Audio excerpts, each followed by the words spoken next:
this one.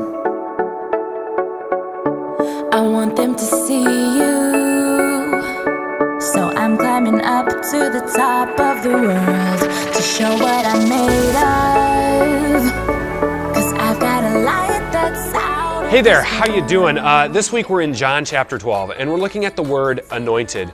And at the beginning, Jesus has his feet anointed, and the disciples get, or at least one of them gets kind of upset about the perfume being used. And you know, the word anointed just really sticks out to me in that, especially that opening part of John chapter 12, because that's not a word we use. You know, I've never anointed anything at my house. You know, I looked up the definition.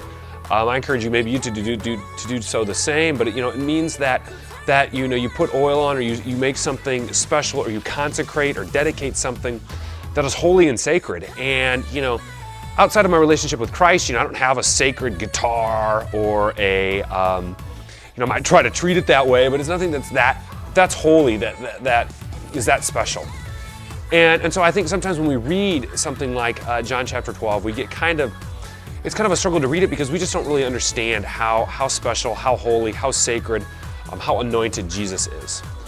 And so, you know, I encourage you to spend some time in John chapter 12 this week, and I pray that it speaks to you, and that God's word would just be beneficial for your life and be worth something that you could you know, spend a few minutes of your time reading. And again, as always, I'd love to hear from you, and just what what maybe verse or word sticks out, or what part of it, and we can maybe have a little dialogue back and forth. And so, yeah, we can just kind of spend time thinking about this week, of how Jesus was anointed, and Jesus is sacred, and he is holy, and we're not. And so that's why we need Christ in our life, and we need his sanctification, his rising from the dead, to be made new because of the sin in our lives. And so, for announcements this week, I want to remind everybody in Oasis 7th and 8th grade, if you're in 7th and 8th grade this year, next Wednesday, a week from today, we have the pool party at the Pagano home. If for some reason it would rain, we just meet up at church, but I'll make sure everybody's in the loop and knows about that. If you haven't RSVP'd,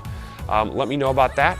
And hope you can join us on Sunday morning for Sunday school. We've been doing some great stuff in there. Last week we talked about just being uncomfortable with our lives and our faith, and how we can grow in our relationship with Christ. And so we'll go from there, and then once we get after Labor Day, we'll probably break into separate junior high and senior high stuff. So that's what's going on. I hope the beginning of school is going great for you, and I'd just love to hear how things are going, or maybe some challenges you're having. So drop me a line when you get a chance, and we'll see you next time. What we gotta do? Shine it.